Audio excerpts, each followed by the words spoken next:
The news says we bombed Iran again. Not we like me. Not we like my neighbor who's watering his grass in basketball shorts with a cigarette hanging from the corner of his mouth. We, like men in rooms with maps and polished shoes and pens that sign things that turn into explosions. Most people I know don't want war. They just want rent paid on time, a decent sandwich, maybe a vacation once a year, somewhere with waterfalls and slow Wi-Fi. But wars start anyway.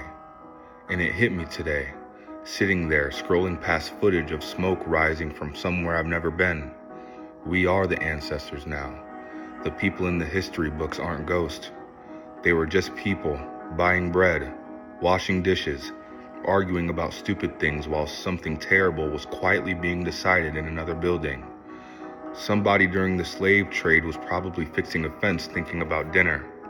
Someone in Germany in 1938 was tying their shoes, not knowing their city would become a chapter students skim over 100 years later.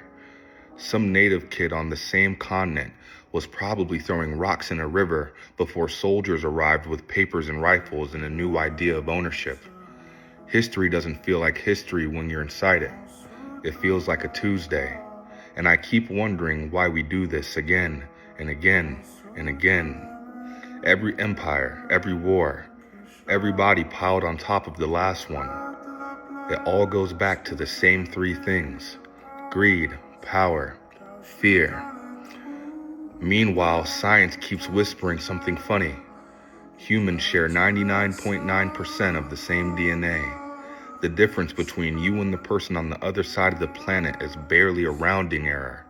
The color lines, the borders, the languages, the flags, the religions, the passports, none of that exists in the genome. We made it up.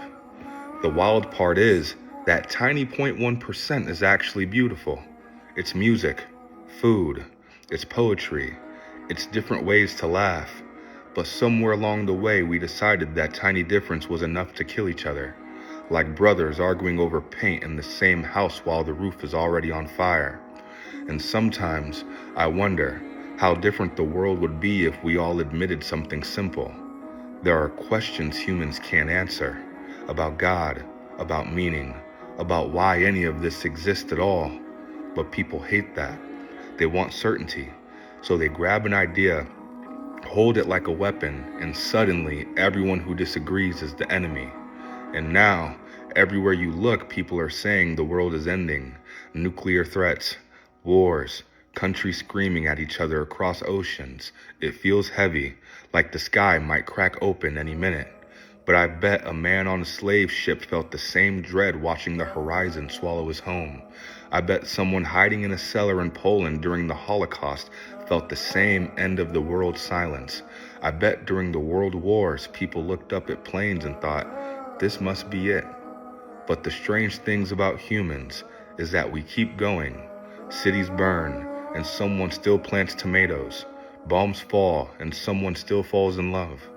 Empires collapse, and somewhere a kid still skips a rock across the water. So maybe history doesn't repeat.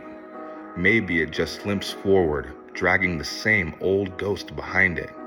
And one day, some kid in a classroom will read about us, about the wars, about the fear, about the leaders who thought they controlled everything, and they'll close the book and go outside into the sun, not realizing they are the ancestors now too.